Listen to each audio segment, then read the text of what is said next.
Sí, mamá, nunca me pudiste peinar y eso no va contra ti, es yo, así era. Son puros datos inútiles, valor 2 kilómetros. Muchos traumas desde la desdichada infancia que... Ahora sí les doy la bienvenida a mi closet con un café. Esa gente con esas vidas mágicas les llamo yo. ¿Me explicas quién es Karen y por qué está hablando con su gato? Esto es Ligera de Equipaje.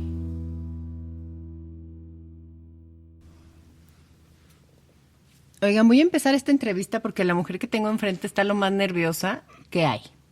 Yo no sé cómo alguien se puede poner nerviosa hablando con su mejor amiga, con la que habla, no diario, pero con la que habla siempre, y se pone nerviosa y está roja. Les juro que está, por mi madre que está roja. Bienvenidos ligeras, ligeros, como quiera que se identifiquen, se nombren o se llamen. Lucrecia Pancracia los está saludando desde las afueras de este estudio, como pueden escuchar. Y seguro va a seguir ladrando, entonces vamos a seguir a esto. Les voy a presentar a la persona que tengo enfrente. Y yo soy una profesional en la comunicación, entonces no voy a jotear y no voy a llorar. Yo tampoco. Yo tampoco. Eso. Ahora dilo convencida. Yo tampoco. Exacto. Entonces, les voy a presentar a esta mujer. Y les voy a platicar por qué está aquí. No sé ni por dónde empezar. Y eso que no es tanto tiempo. Si a mí me ponen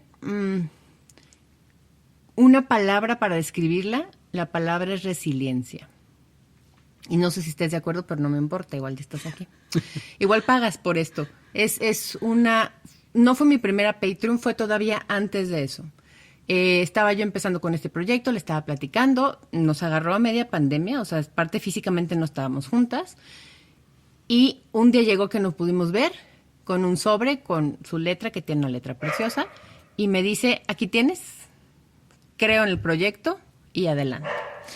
Eso no nada más fue una cantidad de dinero que todavía tengo guardado ese billete, porque para mí significa mucho como esa energía y esas cosas, sino que es que alguien que confía en ti, que sí te quiere, que sí, whatever, cree en algo que está en tu mente y todavía ni siquiera está en físico. Y eso para mí es Alejandra, que tengo aquí enfrente. Gracias. Dice que está nerviosa y tiene voz sensual, pero igual así vamos a trabajar mi amiga y yo. Les platico cómo nos conocimos. Yo iba al Pilate y la fémina iba al Pilate también. No saben lo molesto que es salir con esta mujer al café, al desayunito, al desayuno, a la cena, lo que sea. No puedes estar... Alejandra, lo siento que suena a reclamo, pero siempre te lo digo. No puedes llegar al restaurante y empezar de platico. Fíjate que cuando llega la alumna, el exalumno, la mamá, el primo, la vecina, la no sé quién, a saludarla, a decirte que es tu fan número 1, con tus niños graduados, tal. Creo que eres un ente social y todo San Luis te conoce y tú conoces a todo San Luis, es la primera persona. Entonces llegamos a esta clase de pilates. Y son unas como camas, es Reformer se llama. Y son unas camas, entonces te acuestas ahí, haces los 100 abdominales que hacemos al principio, y tienes que mover como una parte, que es una madera súper pesada, y ponerla abajo para seguir los ejercicios. Cuando el maestro estaba ocupado, o ya después en las moras, yo siempre le ayudaba. Y como que eso fue, pues gracias, y bye, que te vaya bien. Y yo no sé en qué momento... No, ni yo. Porque aparte nos veíamos 3 veces a la semana, 1 hora. ¿Cuántas veces nos callaron en Pilates, Alejandra? Miles. O sea, de ya se van a callar. Y las dos así de, espérate, esto no es clase de yoga. O sea, no estás en el inhalo, exhalo. No, estábamos echando el chal. Entonces, pocas personas en tu vida tienes oportunidad de mínimo 3 veces a la semana platicar 1 hora y luego nos salíamos al coche. Y nos quedamos ahí platicando otros 20 minutos, pero luego nos dimos cuenta que no era seguro. Y así nos conocimos. Cuando yo digo que es resiliente, lo digo por muchas esquinas. Un ejemplo, ahorita estábamos platicando, lo de la rodilla. Mi amiga se fue. Bueno, sí voy a empezar con eso y ya sé cómo lo voy a alegar. Es que son como tantas historias que me estoy como atropellando. Y de hecho, llevamos como 4 minutos y tú no has dicho nada, porque sigue nerviosa la mujer. Se fue la mujer a un lugar que se llama Reggio Emilia, que es un pintoresco pueblecillo en Italia, a Muy tomar... pintoresco. ¿Qué era? ¿Curso? Sí, un curso. Un curso. Es que no les leo el currículum porque no los quiero aburrir. De verdad, o sea, un día me manda el currículum y me dice, aquí está, me lo revisas, y yo, sí, te falta tal y tal y tal. Ah, bueno, sí es cierto. Ah, no, sí también, se la pasa estudiando la mujer. Total que va a Reggio Emilia, pintoresco pueblecillo, deja a sus papás paseando por Europa, España. se va ella sola, y un día en el departamentito, ¿qué te pasó? Me caí saliendo de la regadera. No sabemos si te caíste o te resbalaste o qué, Bueno, porque, me o sea... resbalé. Ajá. Y la pierna se fue de un lado y ya me paré. ¿Tronó Después algo? me- ¿O algo oíste? No tronó. Nada. Pues yo no lo oí, pero pues me levanté y... Dijiste, compra. Exacto. ¿Cenaste un Snickers Un Carlos V. un que Carlos- traía en mi mochila. que traes en tu mochila? Y al día siguiente me manda foto y me dice, oye, creo que me lastimé. No, ese día. ¿Ese día? En la... Ese día porque era tu mediodía del domingo. Ah, cierto, porque era tu noche, sí, cierto. Me dice, creo que me lastimé la rodilla. Me manda una foto. Imagínense ustedes que están sus dos piernas paralelas. Una está pierna, rodilla, pierna, viéndolo de arriba hacia abajo. Y la otra está pierna, rodilla, totalmente del lado derecho o izquierdo, depende cómo lo estén viendo, y la pierna. Entonces yo le digo, sí está. Ah, le enseñó al men, le enseñó a mi papá, ambos médicos. Y me dice, Jorge, que se vaya a urgencias ahorita. Y mi papá, no, a ver, médico, a ver, que se vaya a urgencias ahorita. O sea, poco coinciden como médico esos dos. Llegas a urgencias. Pues la fila estaba... Era un hospital público y la fila estaba un poco larga. Bastante, diría yo. ¿Y qué te dijeron? Y avanzaba, menos yo. Y pues que me iban a tardar entre 8 y 10 horas en atender, entonces decidí salirme del hospital, cruzarme a comprar unas muletas y una rodillera y andar por Reggio Emilia de esa forma. ¿Cuántos días? Una semana en Reggio Emilia y una semana en España. O sea, una semana ahí y luego... Una ya, semana... ¿Ya traías en- mi libro? No, Ni la botella. no. Ah, la botella sí. La mujer decide cargar un libro súper grande, porque aparte es grande, un mamotreto de una de mis Ese lo compré escritoras el último día. españolas favorita, bueno, y un tinto. Y entonces decide así venirse, así a la fresca, después de echarse 15 días caminando con, ¿cuál fue tu diagnóstico? Fractura de rótula y cartílago de rodilla derecha. Pinchemente. Llega la mujer al hospital, con un calor del demonio estaba haciendo en este rancho. Sí. No había hielo por toda la ciudad. Ahí nos tienen como unos locos consiguiendo hielos y tal. Cuando les digo que la resiliencia es lo suyo, no es nada más por esto. ¿Cómo? Y ahora sí quiero que me platiques, porque van a comprender esta parte de la historia. Ale es maestra, es de las personas con más vocación que yo haya conocido en mi vida y sin duda la maestra con más vocación que yo haya conocido. No nada más en su actitud con los estudiantes y con los papás, sino en cómo te preparas. ¿En qué momento de tu vida, de tu infancia, entendiste o te gustó o dijiste, ya sé a qué me quiero dedicar? Porque en las millones de horas que hemos platicado, nunca me has dicho, es que yo quería ser o astronauta o maestra. O sea, tú ya sabías a lo que ibas. Sí. ¿Te acuerdas en qué momento eres consciente? Me acuerdo, uno de mis primeros... Siempre me gustaba jugar a la escuelita con mis primos y mis hermanos. Que Siempre. tiene varios. Y... O sea, tenías una escuelita bastante nutrida, chula. Un poco. Sí. Y en tercero de primaria, segundo, tercero de primaria, me dejaron que teníamos que ir vestidos de lo que queríamos ser de grandes. Tercero de primaria. Segundo, tercero, maprox. Ok, ¿edad? ¿6, 7? 7, 8 años. Ok. Y yo fui de maestra.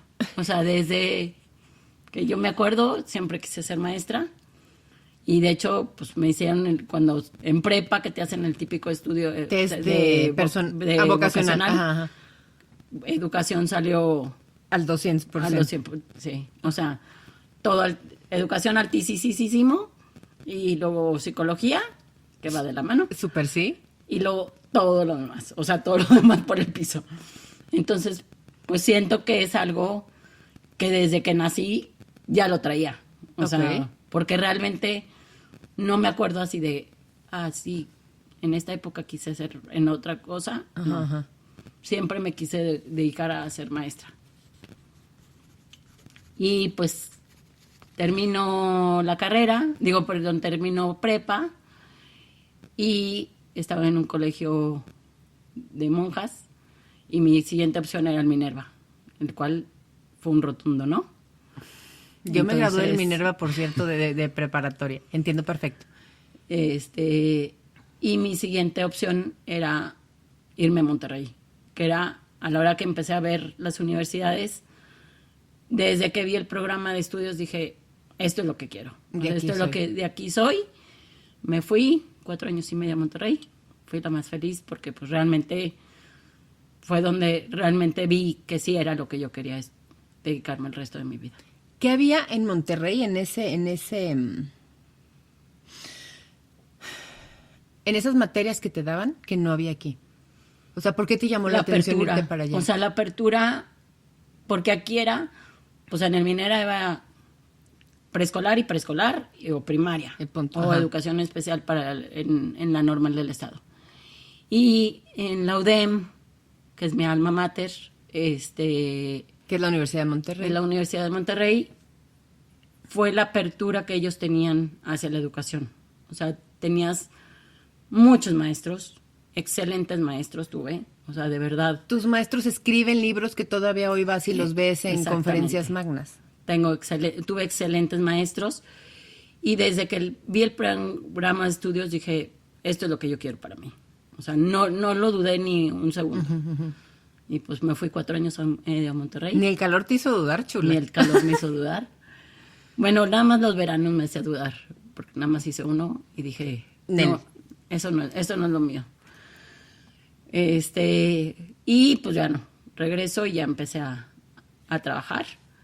He trabajado en varios colegios de diferente índole y sí, o sea, en cada colegio que he estado digo, esto es lo mío. Y en cada colegio que has estado, has encontrado 2 cosas. Lo que sí quieres hacer y lo que no quieres hacer. O sea, si tú tuvieses la idea de voy a hacer una mezcla especial, así como las chicas superpoderosas, de qué quiero y qué no quiero para la educación en México. ¿Qué has encontrado de estos lugares de esto sí y esto no? Porque seguro lo tienes analizadísimo. Claro. A mí me encantaría, o sería una cartita a Santa Claus. La principal, que es un sí, es centrado en el alumno. O sea, el darle esta opción al alumno de cuestionar y cuestionarte a ti como maestra, porque me pasó que me cuestionaban y me hacían preguntas que muchas veces no sabía ni cómo responder y decir, no lo sé, pero vamos a investigarlo. Pero mañana te digo. Y mañana te digo, esta posibilidad de que el alumno se apropie de su aprendizaje, creo que es lo más maravilloso que existe. El ver la cara del niño cuando descubre que está aprendiendo y que no es algo obligatorio que tú como maestro te lo tienes que aprender porque es Porque así. el examen te lo tienes que aprender y punto. Sino esto vamos a ver cómo te lo puedes aprender. Entonces, abanico de posibilidades que un niño o varios niños dentro de un salón pueden llegar a un mismo tema de diferentes formas, es lo más rico que puede existir como maestra. O sea, dentro de lo que yo viví, dentro de los salones de clase, esta posibilidad de darle al alumno pues el poder de que ellos logren sus objetivos de aprendizaje, para mí ese es como lo primordial en un colegio. Y más que, o sea, ellos logren eso, el comprender que están aprendiendo. O sea, Exacto. esa realización que tú dices de, entonces A y B, A más B igual a C, porque entonces el proceso de esto que nos metían nosotros a machetazo el método científico, cuando aplicas eso a la vida, lo que decíamos tú y yo, es que ¿cómo les enseñas a un niño fracciones? Lo pones a cocinar. Tengo que insertar, amiga, lo siento. Tengo que insertar aquí algo, amiga. ¿Qué? Amiga, si quieres lo dejamos, amiga. Ya se acordó esa voz. Sí. Si alguien cocina postres como nadie en el mundo es esta mujer de aquí. Más que los míos, que yo me jacto de hacer buenos postres. Pero ya que el men me haya dicho, te quedan buenísimos, pero los de Ale son los de Ale. Mi amiga, muy amablemente me dice un día, amiga, porque aparte en pandemia nuestra amistad vivía en compartir postres. Entonces yo llegaba, se lo dejaba en un árbol que había fuera de su casa y le decía, sal. Y ya salía y nos veíamos por el vidrio y tú igual. Le llevé unas galletas de chispas de chocolate de crema de cacahuate, que son como mi signature, que ya las mejoré con Biscoff, luego te digo cómo. Ajá. Y pásame la receta. Le mando la misma receta, no se la transcribí, no le puse un mensaje. Le mando la misma receta del Pinterest. Para los que no sepan, Pinterest es una aplicación donde buscas cosas que yo la amo con locura y pasión y te dice exactamente los pasos. Le pasé la liga. Lo único que tenía que hacer la fémina era picarle y leer, que ella lee perfecto en inglés, y hacer las galletas. Se pone a hacer las galletas con la sobrina. Cuéntanos, Alejandra, ¿cómo salieron esas galletas del horno? Pues muy diferentes a lo que eran. No, güey. O sea, una cosa diferente, otra cosa una piedra. No, Sabrosa, pero una piedra. No estaban piedra. Eran redonditas. Más o menos. Eran como muy redonditas. Apelmazadas. Un poquito. Pero el sabor estaban bien buenas. ¿Y qué pasó ahí? Paula, mi sobrina, me dice, Ale, están ricas, pero no son como las de Caro. Porque la mujer, en vez de poner... ¿Qué era? Puse Royal. En vez de polvo para hornear. No, en vez de bicarbonato. Baking soda en vez de... bueno, o sea, la mujer se equivocó en eso. En vez de... Decía baking soda y yo puse baking powder. Entonces, pues cambió la consistencia de la galleta. Cuando hace las galletas Neiman Marcus, que tiene 235,000 ingredientes y se avienta unas cosas fumadísimas, entonces muy alta cocina, entonces bueno. Amiga, eso no te hubiera pasado. Si tu maestra te hubiera enseñado a leer bien, a poner los ingredientes en fila. Y decíamos eso, ¿quieres que un niño aprenda de fracciones? Exacto. Ponlo a cocinar. Entonces es media taza. Y le das una taza y que resuelva. Es un cuarto de cucharadita. Yo con mi sobrino, si le hago y le doy una cuchara, le digo, niño, aquí dice 1 de 4. ¿Cómo le vamos a hacer? Y también le aprende a calcular. El criollo es un experto. Entonces enseñas cosas para la vida y enseñas la forma útil de comprender que estás aprendiendo, y eso yo creo que es una sed absoluta. O sea, el día que entiendes que aprendes, ya no quieres dejar de aprender. Exactamente. ¿Qué recuerdo tienes tú de algún maestro o maestra de tu infancia que hayas dicho, qué padre, o yo quisiera ser como? Seguro ya hasta ahorita lo hiciste así, o ninguno. Híjole, tengo muchos. O sea, yo creo que también por eso me dedico a lo que me dedico. O sea, porque en cada una de las etapas de mi vida hubo un maestro, o sea, en preescolar hubo una maestra, en primaria, en secundaria, en prepa, en carrera, no se diga. Siempre, o sea, tengo muy presentes a maestros con nombre que marcaron mi vida. O sea, y los puedo nombrar. O sea, en preescolar, bueno, Carmelita de la Casita. En primaria, la señora Costero y José Araiza. En secundaria, Mayra Garlindo y la misma Marta Muñoz y Luchis Aranda. En prepa también Luchis. Y en carrera, pues bueno, varios, ¿no? Empezando por Jesús Amaya, que es precisamente el que mencionas, que tiene libros. Busquen a Amaya de verdad, porque tiene libros. Padres obedientes, hijos tiranos, fue su primer Y es un libro. bestseller nacional. Es muy leíble, sobre todo si tienen hijos. Y entonces, creo que cada uno de ellos marcó algo en mi vida. O sea, puso como ese granito de arena que de ahí aprendí. O sea, puedo decir de cada uno qué es lo que aprendí, ¿no? Entonces, pues yo creo que cuando te dedicas a la educación y tienes estos maestros, que ahora es muy padre ver, pues que somos colegas y que ahora yo tengo alumnas mías que se dedican a la educación. Entonces, es como esta generación que va pasando, ¿no? Y que me los encuentro y dices, Ale, tú marcaste algo en mi vida, ¿no? Ahora con la película del Radical, bueno, yo lloré a mares. Porque es precisamente eso, ¿no? La labor del maestro de, no nada más un maestro enseña conocimientos, sino es algo más en la vida y marcar algo en esos niños. Entonces, pues creo que de estos maestros yo aprendí, estos maestros de vida que les digo, llamo yo. Y ahora que decíamos, y de vocación, Y de tienes vocación. maestros de vocación, ahorita que decíamos esto de qué crees que es importante, ¿qué no harías de lugares en los que hayas trabajado, que digas no? Y esto como una guía, yo no soy quien, pero tú sí, creo que es un dolor de cabeza generalizado de ¿a dónde meto a mi hijo? ¿Qué sistema de educación? Porque tenemos tan malentendido el Montessori y está tan prostituido que todos los que quieren así un sistema que no se certifica ni nada lo aplican Montessori. Entonces el niño, abro comillas, hace lo que quiere, cierro comillas. Yo tuve educación Montessori en me parece que 2-3 años de la vida. Sí entiendo cómo ahorita en quien soy me ayuda a muchas cosas.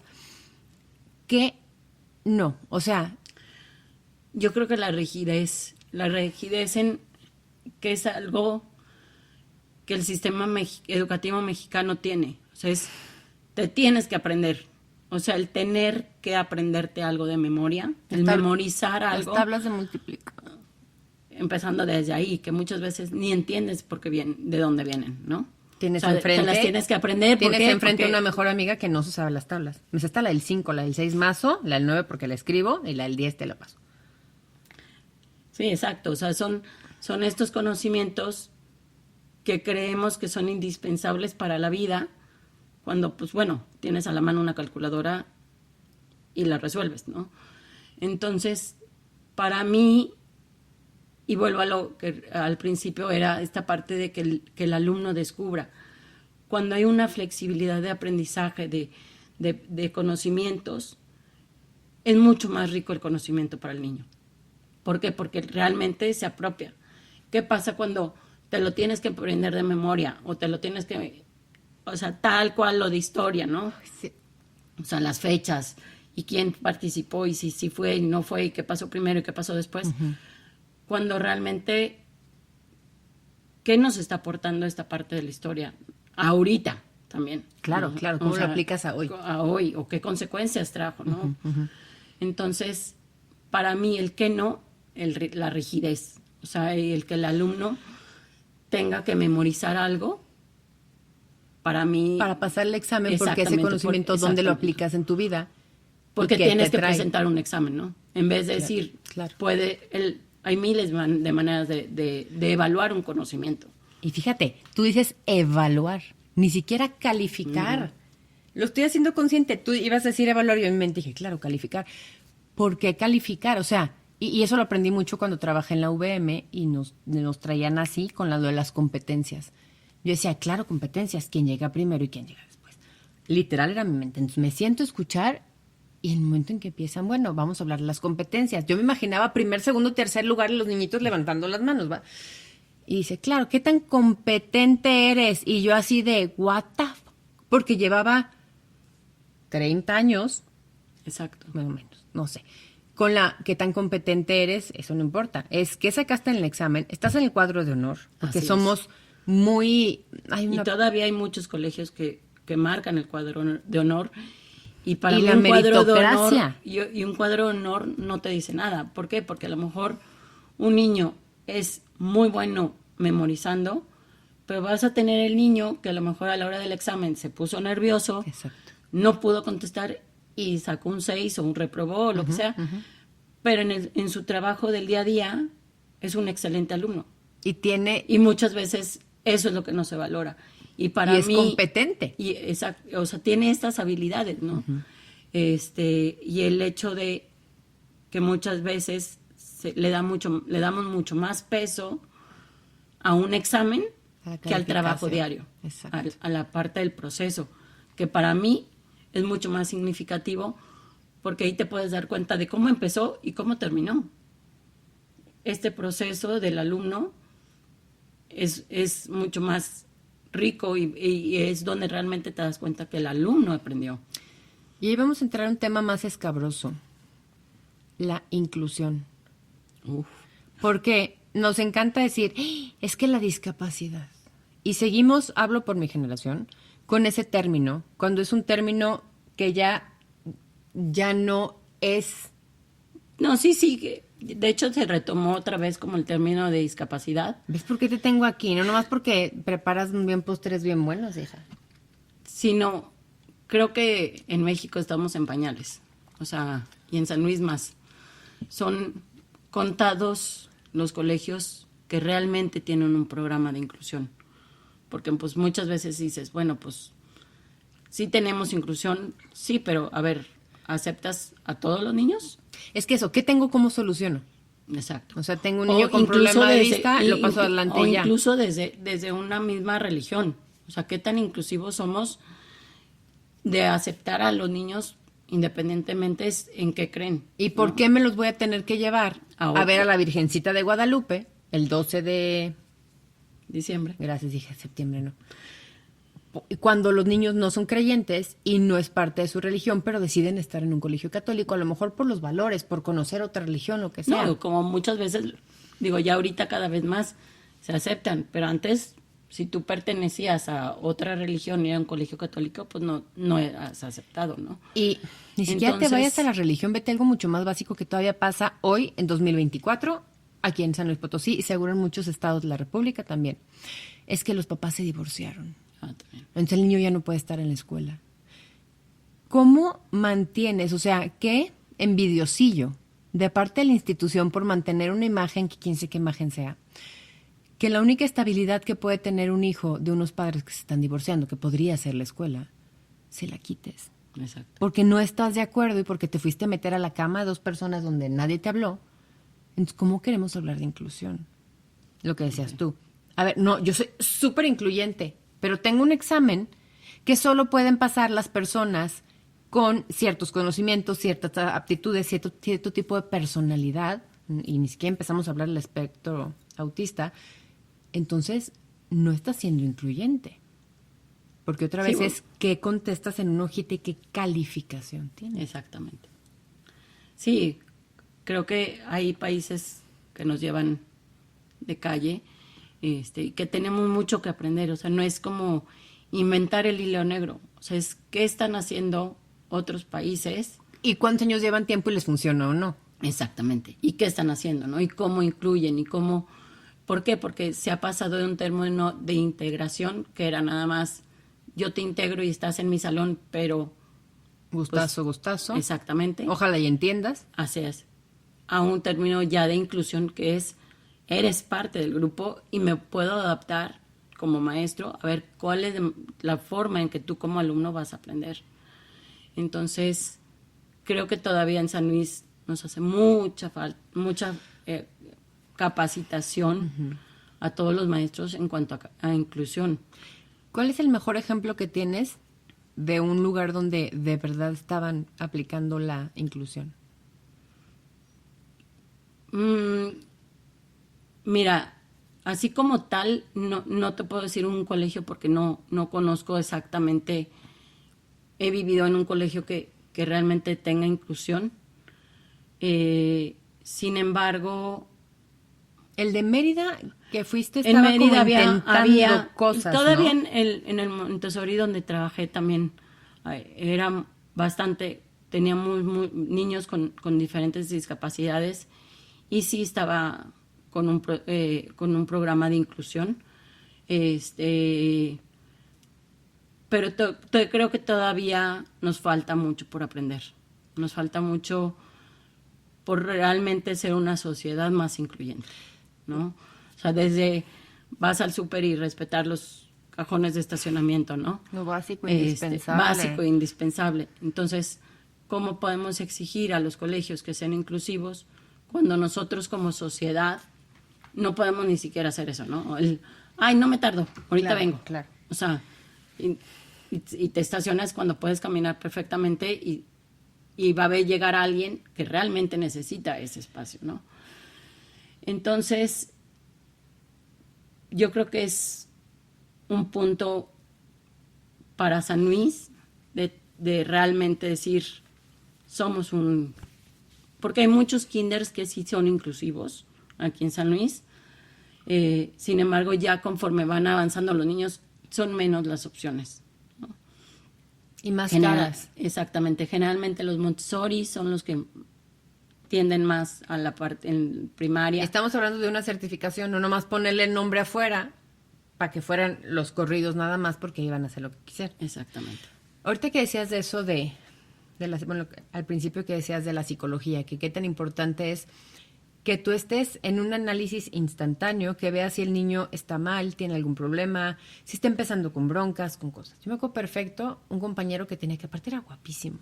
Bueno, estoy hablando que teníamos 12 años, que se llamaba Israel. Era mi mejor amigo y los dos nos trajeron playeras de Barcelona 92 cuando fueron las Olimpiadas. Entonces le decíamos a otro compañerito que habíamos viajado en el tiempo. Y él se lo creía porque estoy hablando del 92. O sea, imagínense los millones de años luz atrás. Y éramos súper amigos. De repente lo sacan de la escuela, no lo vuelvo a ver, ni preguntabas ni nada.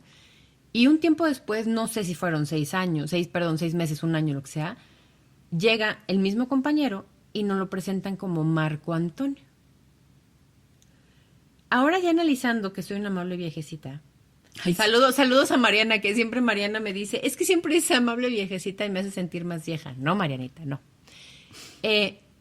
Yo dije, a lo mejor los papás, se llamaba como el papá, se divorciaron, entonces llegó con otro nombre, porque o sea, todo lo que no pudo haber pasado en la vida de ese chavito para que llegara con otro nombre. Uh-huh. Y cómo hay personas y hay maestros, y yo creo que mamá, no fue tu culpa, papá, tampoco fue tu culpa. No tuvimos tan buena suerte en los colegios y con los maestros. Porque si tus papás ven que estás haciendo tarea y que más o menos estás aprendiendo y tal, y sacas buenas calificaciones, y a la hora que nos cambiaban de maestro, nos pasó con uno sobre todo, veían que no habíamos aprendido nada. Y que nos quedamos en suma, multiplicación y división. Entonces no habíamos crecido. Entonces ahí cuando entran todos estos periodos de adaptación. Que yo agradezco eso porque en sexto me cambié de colegio y fue fuertísimo, pero me hizo quien soy y sobreviví. Si sobrevives a eso en sexto y primaria, te vale más. Yo también me cambiaron de quinto de primaria. Ajá, no es juzgación. Florcita, te queremos, Rosario, te queremos. Y entonces, cuando eres maestro, tendrías que poder tener, además de ser maestro, el superpoder de que se te pesque la psicología y decir, este niño está, por ejemplo, los tics nerviosos. Algo está pasando con él. No hay otro compañerito que tenga un tic. Algo aquí no está funcionando bien y tú tienes ojo así de águila de, ¡ay, algo, no sé qué! O sea, es como el Dr. House de las escuelas. Pero la gente no lo tiene y no tendrías que nacer con eso. No. Tendrías que trabajarlo. Y creo que hablo por todo México y díganme de otros países si pasa lo mismo. La gente que se dedica a ser maestro es porque tiene horarios igual que sus hijos, tiene muchas vacaciones, y tú y yo tenemos un súper ejemplo de eso, y dice, salgo temprano y puedo tener una vida y tengo sábados, domingos, días de guardar y me dan los días hábiles. Entonces tenemos, y aparte en México es muy mal pagada la docencia. Muy. O sea, de verdad son de los peores sueldos, me atrevería a decir. Cuando estás todo el tiempo a cargo de... ¿Cuánto tenías tú? ¿35? 24. Pero 24 por salón. Porque tú eran un grupo súper chiquitos, pero el men donde estaba, creo que eran 42 por salón. Tienes el alma, la mente que todavía está suavecita y plastiquita, y el corazoncito de 42 chamacos pasando por adolescencias, por cambios, por situaciones psicológicas, por problemas de aprendizaje, y te pagan 80 pesos la hora. Sí, pagan. ¿Cómo queremos llegar a una excelencia académica con todos esos rezagos, con todas las broncas que nos vamos a meter ahorita que hay en el país con los dirigentes que están? Por cierto, comercial, no me patrocina Morena. Para que ustedes puedan tener esto absolutamente gratis, y gracias a mis Patreons, le pongo ahí que ahí metan publicidad porque alguna cosita te da. Y me acaban de preguntar si Morena me participa. No, dejen que se acabe esta veda electoral. Seguro que estén escuchando ya no va a haber, ya tenemos nueva presidenta. Y no me patrocina Morena. Pero bueno, regresando a lo de las hamacas. ¿Cómo queremos que ya no haga rezago educativo cuando hay niños que tienen que caminar 17 kilómetros en la Sierra Tarahumara para llegar a su escuela, donde el maestro ya lo mataron porque no quiso integrarse a la delincuencia organizada. Sí, exacto. ¿Qué esperanza nos das con esto? Sí, no. O sea, tú danos esperanza, dame una luz, Alejandra, guíame. Yo creo Y eso que yo no tengo hijos y me da el algor. Volvemos a lo mismo. Hay muchos países donde los mejores pagados son los maestros. Porque de ahí se desprende Todos los profesionistas todos los que vas a tener, profesionistas. todo el ser Entonces, humano de a pie. Entonces, realmente, y no es como la cuestión nada más económica, porque, digo, yo me he dedicado muchos años a esto. Varios. Y amo lo que hago, aunque paguen lo que paguen. Tú no podrías hacer otra cosa. Exacto. O sea, ¿quién quieres no, engañar? No me podría dedicar. A mi audiencia, no la vienes a engañar. La verdad no me podría dedicar a otra cosa que no es la de educación, aunque paguen lo que paguen. O sea, Exacto. Pero sí, y muchas veces dices, ay, qué a gusto horario tienes, ¿no? De 7 a 3, de 8 a 3, lo que sea, ¿no? Pero muchas veces la gente no se da cuenta que detrás de eso hay muchas horas de trabajo en casa que no se pagan.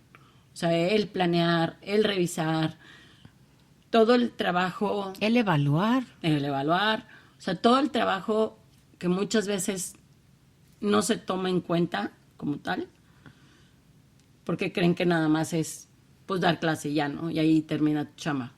Pues no. O sea, para poder dar tus clases, pues hay que planear, hay que saber qué vas a trabajar. Y después viene la parte de la calificada. Pero no les... Que yo creo que para mí, híjolera, pues es lo peor que puede... Sí, lo más pesado, ¿no? sí. Porque es, pues ponte a revisar 24 libretas de cada materia de cada niño. Y que realmente es un trabajo que se valora poco, ¿no? Entonces, y que muchas veces lo acabas haciendo en casa. Pero a mí el estar en un salón de clase y enseñar, puedo pasar todo el tiempo del mundo, ¿no? Me va el tiempo rapidísimo. Entonces, yo creo que ese es uno de los grandes problemas que tenemos en México, los sueldos mal pagados, La poca profesionalización. La poca profesionalización del ser maestro. Como que todo el mundo dice, eres maestro. Ay. O sea, como que cualquiera podría ser maestro, ¿no? Lo dice una amiga que no nos hemos podido juntar porque el siguiente mes tiene amigas, diplomado, amigas, diplomado. O sea, porque dime cuántas personas conoces, y no es que te eche flores, es un análisis, que tenga la preparación o que esté al día de hoy sale un curso, lo voy a tomar. Pues no conozco muchas, pero sí hay gente que cuando te apasiona lo que te dedicas, no te puedes quedar estancado. O sea, no es la misma educación de cuando salí de la carrera ahorita. O sea, los programas educativos, las ofertas educativas han cambiado muchísimo. Entonces, La pandemia creo que vino a reformar muchísimas cosas en la parte educativa. Y también a valorar la parte de los maestros. O sea, el que un maestro estuviera frente a una computadora dando clase y el niño estaba lejos de, o sea, pues obviamente pues en su computadora en casa y teniendo 24 niños conectados al mismo tiempo, más los papás que entraban a ver qué estaba haciendo el maestro. Pero yo creo que de ahí se valora mucho la parte educativa, ¿no? El papel del maestro. Entonces, sí conozco mucha gente que le gusta prepararse y creo que de ellos también he aprendido esta parte de no te puedes quedar estancado. Entonces, para mí sí es el curso, la plática, el taller. El diplomado, la maestría, otro diplomado. Porque para mí son todas estas herramientas que me están ayudando a prepararme mejor, ¿no? A tener una mejor preparación y poderlo, pues no quedármelo, ¿no? O sea, yo no lo hago para decir, ay, sí, mi currículum, tengo muchos talleres y demás, o diplomados y todo esto, sino es ¿qué puedo yo aportar? Un granito de arena a cambiar la educación de nuestro país, a sembrar esta semillita en cada uno de mis niños, ¿no? Y ya ahora de mis exalumnos. Entonces, pero sí hay mucha gente que al igual que a mí nos gusta estarnos preparando constantemente. Y creo que lo veo como es toda esta como información, como comida, como eso, que llena tu alma y se llena tanto que lo tienes que compartir si no vas a explotar. Exacto. ¿Qué edad tienen ahorita los primeros niños, niñas que les diste clase? Si están acabando la carrera. No, ya están graduados. O sea, Ay, ya... La gente no tiene que saber qué edad tenemos, Es Alejandra. más, ya tengo alumnas que son mamás. Y fíjate cómo tú cambiaste a esas generaciones, no cambiaste. Le diste el sentido que tú pudiste dar en ese momento histórico a estas generaciones. Y sigo teniendo, no con todos, pero con muchos sigo teniendo contacto con ellos. Y que tú Así ves- que gracias a las benditas redes sociales. Exacto. Porque pues obviamente mis primeras generaciones fueron hace muchos años. O sea, de señoras con mamás. Y no fueron embarazos adolescentes, Alejandra. La gente No. sabe hacer cuentas. Y entonces, ya se me olvidó, esta parte de... No, de cómo cambiaste vidas y cómo ahora esas personas... Exacto. Tienes alumnos que son maestros. Tengo alumnas que son maestras. Ajá. Tengo alumnas que se están preparando para ser maestros. Entonces, más o menos, o sea, están abajito de los 30, pero pues muchos ya profesionistas, muchos por graduarse. Y ya mi última generación que tuve como maestra, como dentro del grupo, están saliendo de tercera de prepa. Oigan, una cosa que tengo apuntada aquí es importante. Confeti con ojos y luz roja, por favor. Los maestros y las maestras no son los papás y los mamás de los niños. El crío debe de llegar con una educación básica en civismo, yo todavía llegué a civismo, en reglas básicas, en papás que desearon tener hijos, no que tuvieron que tenerlos o que no les quedó de otra. Y los maestros no son esa parte de la educación que tendrían que tener en su casa. Y eso ahorita es aterrador que pase tanto. Es que el maestro no quiso que mi hijo, entonces van los papás y le gritan al maestro porque el niño cacheteó a la mamá. Hubo un caso gravísimo aquí en México, en el Estado de México, donde hay dos partes de la historia como todo, pero al fin y al cabo llegó el papá y la mamá con el niño a amenazar con una pistola a la maestra, a cachetearla, a jalarle el pelo, porque le había dicho no sé qué a su hijo. Luego dijeron los papás que no, que había habido un abuso, que no sé qué, había cámaras y todo. Creo que se nos está saliendo de las manos y creo que tenemos que entender las dos partes. No porque yo pueda pagar un servicio, se me va a dar el servicio de papá y mamá. Si lo hay, se llaman agencias de adopción. ¿En qué momento somos responsables nosotros? Y lo digo sin conocimiento de causa, repito, porque no tengo hijos.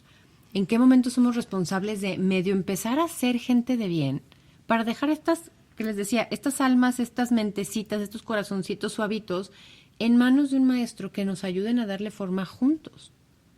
Sí, en casa, No es un en casa internado. se educa, en la escuela se enseña. O sea, partiendo de ahí, ¿no? O sea, la cuestión de valores, de ciertos hábitos, del respeto, pues todo eso viene de casa. En la escuela, pues los niños van a aprender, van a aprender conocimientos, van a aprender habilidades también, a desarrollar diferentes habilidades de las que se desarrollan en casa. Y a conocer cosas diferentes. Sí, la parte de los valores, pero si en casa no se trabajan, pues de nada sirve que en la escuela se trabajen los valores, ¿no? El Y no respeto, la empatía, la responsabilidad. ¿Por qué? Porque pues simplemente dicen, pues nada más en el colegio y ya salgo del colegio y ya. Y eso, hasta ahí se acaba, todo ¿no? eso que dijiste no viene en la bolsa de útiles escolares. O sea, si ustedes revisan esa hoja, no viene ahí. Oye, una anécdota que tengas favorita con alguien. Yo sé que tienes 2,000 y yo me sé varias. Pero que tengas así que digas, que hayas dicho, para esto fui maestra. O sea, esta es la epítome de todo lo que hice, todo lo que le sufrí, todos los exámenes, todo lo que pasé, es para un momento como este? Yo creo que, es que hay muchos. Pero cuando me reencontré con una de mis exalumnas en Intégrame